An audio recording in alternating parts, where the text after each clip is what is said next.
Баршаңызға сәлем, каналыма қош келдіңіздер.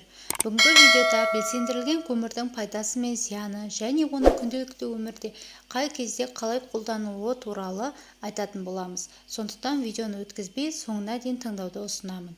Белсендірілген көмір, яғни қазақша халық аузында қара дәрі деп айтады, бұл түйіршік және ұнтақталған түрі болады. Әрбіріміздің дәрі қобдишамыздан табылатын бұл дәріні 3 жасқа дейінгілер мен жүкті әйелдерге де қолдануға болады. Негізінен бұл ағзаны уыттан тазалау үшін ұсынылады. Әсіресе асқазан, ас қорыту, ішек және бауырды тазалау үшін ішу керек. Сонымен қатар артық салмақтан арылуға және терінің саулығын жақсартуға да септігін тигізеді. Белсендірілген көмірді қай кезде ішу керек? Тамақтан уланғанда, ішімдік пен дәріні артығымен қабылдағанда, іш қуысы ауырғанда, желденген кезде, қыжыл пайда болғанда, жүрек айнығанда, ішек ауруларында, тері бөрткенде, шаш пен тырнақтың саулығын жақсарту мақсатында ішу ұсынылады. Ағзамыздың тазалықты қажет еткенін қалай білеміз? Егер ағзамыз шлакқа толса, мына белгілер орын алады. Аллергия жиі шалдығу, созылмалы шаршау, бас сақинасы мен бұлшық еттің ауруы, бетке бөртпе мен безеу басу, лоқсу, құсу, ас қорыту жүйесінің жұмысы нашарлауы және ауыздан жағымсыз иіс шығу. Міне, егер осы белгілер ағзаның шлакқа толғанын хабарлайды.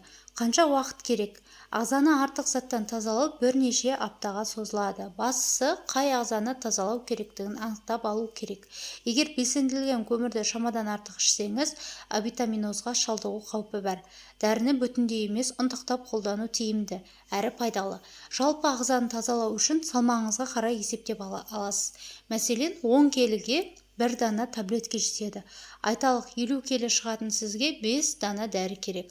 Оны жақсылап ұнтақтап алып, 1 стакан сумен араластырып ішесіз. Нәтижесі екінші күн-ақ белгілі болады. Тазалану кезінде мына ережені сақтаңыз. Сусынды көбірек ішіңіз. Тәулігіне 2-2,5 литрдей сұйықтық ішуді әдетке айналдырыңыз. Судың орнын газсыз минералкамен, шөптен демделген шаймен, қантсыз морс немесе нәрсумен алмастыруға болады. Диета ем кезінде тұтынатын тағамдарды боқтырып немесе буға пісіріп жеу керек. Ал ащы әрі қуырылған тағамдарды шектей тұрасыз. Ішектегі пайдалы бактериялардың орнын сүт өнімдерін толықтырып отырыңыз. Жаман әдеттен аулақ болыңыз, яғни ішімдік ішуден, құрамында никотин бар темекіні үзілді-кесілді ұмытыңыз. Бірден бәрін тастап кету қиын әрине, десе де күн сайын көлемін азайтып отырсаңыз, 1 айда өзіңіз күтпеген жағдайға тап боласыз. Физикалық белсенділікті арттырыңыз. Артық жүктеме денсаулығыңызға кері әсер етуі мүмкін. Сондықтан да шектен шықпаңыз. Саулығыңызды арттыру үшін таза ауада жаяу жүруден бастаңыз. Ағзамызды тазалау барысында қайсы ағзаны тазалау үшін қалай ішу керек? Бірінші, артық салмақтан арылу үшін. Адсорбент қызметін атқаратын белсендірілген көмір майды ерітіп, ішектің жұмысын жеделдететін қасиетке ие. Егер үзбей аталған дәріні мөлшермен ішіп жүрсеңіз, 1 аптада 3 келімен қоштасасыз. Артық салмақпен арылу үшін тамақтанудан жарты сағат бұрын 3 дана дәрі қабылдаңыз.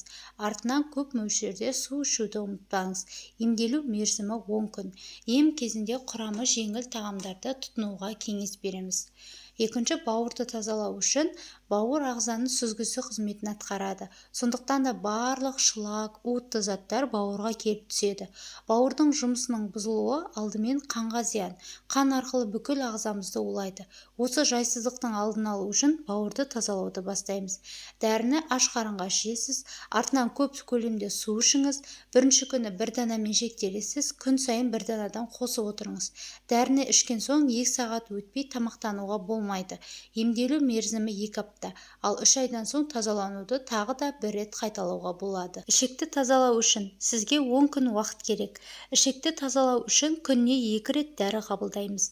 Ішекті тазалап болған соң бифидол бактерияларды қалпына келтіруді ұмытпаңыз. Ол үшін дәрігермен кеңесе отырып қажетті дәрумендерді, тағамдарды тұтынасыз. Осыдан соң асқазанның ауырлығы мен іштің айналасының ауырғаны басылып, иммундық жүйеңіз нығаяды әрі физикалық белсенділігіңіз артады. Аллергияны емдеу үшін белсендірілген көмірді тазалану үшін ғана емес, аллергиялық ауруларды емдеу үшін де қолдануға болады. Мәселен, мезгілдік аллергияны емдеу үшін күніне 2 дана дәрі ішесіз. Емделу ұзақтығы 2 апта. Тісті ағарту үшін уақыт өте тісіміздің түсі де өзгереді. Оны қалпына келтіріп ағарту үшін безендірілген көмірдің көмегіне жүгінген жөн. Тіс пастасын щеткаға сығып алып, бетіне ұнтақты сеуіп тісіңізді жуасыз. Безендірілген көмірдің пайдасы: зат алмасуды жақсартады, терінің, шаш пен тырнақтың саулығын арттырады, қандағы холестерин деңгейін реттейді, ас қорыту жүйесінің жұмысын жақсартады, қанды тазалап, ағзаның жалпы тонусын көтереді. Безендірілген көмірді кімге қолдануға болмайды? Асқазанда жара болса, асқазанда қан кеткенде және жүрек-қан тамыры ауыратындарға қолдануға болмайды. Сонымен қатар, безендірілген көмір жағымсыз иістерді жақсы жояды. Тоңазытқыштағы жағымсыз иістер үй шаруасындағы әйелдер үшін жиі кездесетін мәселе. Оның себебін табу және шешу қиынға соғуы мүмкін. Себебі тоңазытқыштағы жағымсыз иістер қанша жусаң да жойылмауы мүмкін.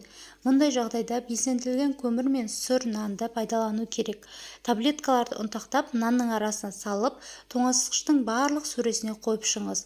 Осы әдістерден кейін тоңазытқышыңызда мүлдем иіс қалмайтын болады. Табиғи су сүзгісі. Безендірілген көмір өндірістік қалдықтар мен судағы химиялық заттарды жақсы сіңіреді. Сол себепті суды тазарту үшін безендірілген көмір таблеткаларын қолдануға рұқсат. Ол үшін сізге су құятын контейнерлердің диаметріне сәйкес келетін 2 шеңбер пішіндес мата қажет болады. Кішкене шұңқырды қалдырып, шеңбер пішіндес маталарды тігіңіз.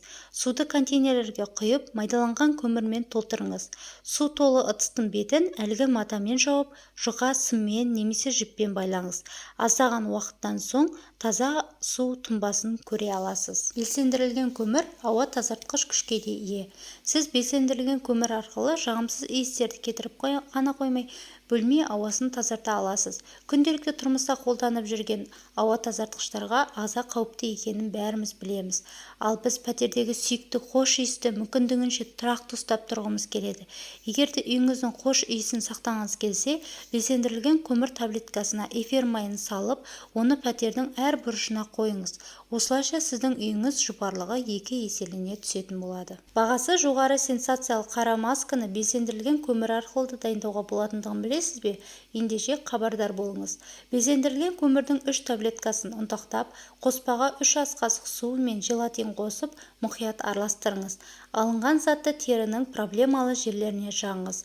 15 минут күтіңіз. Аздаған уақыт ішінде жүзіңіздің сәл де болса өзгеріс бар екені аңғарасыз. Кейде көңілді кештерде ішімдік тұтынған болсаңыз, таңертең бойыңызды билейтін жағымсыз сезімнен де таныс боласыз. Қиын жағдайда шығудың жолы оңай. Таңнан қара кешке дейін тынымсыз тірлік істеуіңізге көмірдің бар болғаны бір ғана таблеткасы жәрдемдеседі.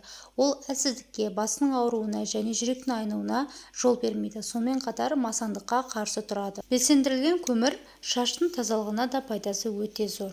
Себебі көмірдің сіңіргіштік қасиеті шаш фолликулалары мен бас терісін тазартудың тиімді әдісін көрсетеді. Ұсақталған көмір таблеткасын сусабынның бір бөлігіне жағып, шашыңызды қоспамен жуыңыз.